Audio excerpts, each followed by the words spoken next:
বিজেপিতে যোগ দিলেন ৩ শতাধিক কর্মী। ব্যারাকপুর তৃণমূল ভাঙন অব্যাহত। প্রতিদিনই তৃণমূল থেকে গেরুয়া শিবিরে যোগদান করছে। রবিবার দুদফায় বিজেপিতে মোট ৩ শতাধিক কর্মী যোগ দিলেন।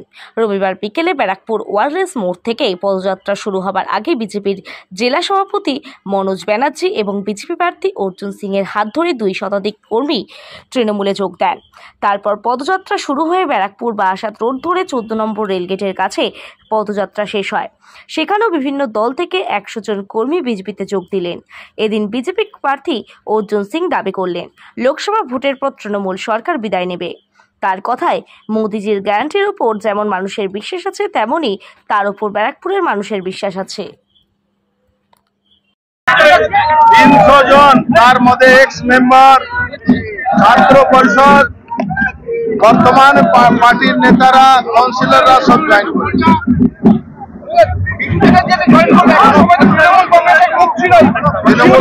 তৃণমূল কংগ্রেসের বড় মুখ স্বরূপ মুখার্জি এক সময় প্রধান ছিল, ভারতীয় সেনাপতি মেম্বার ছিল, জেলা পঞ্চায়েত সমিতি মেম্বার ছিল, নির্মলা পঞ্চায়েতের মেম্বার ছিল, তার সঙ্গে পার্টির সাংগঠনিক অনেক লোক জয়েন করে।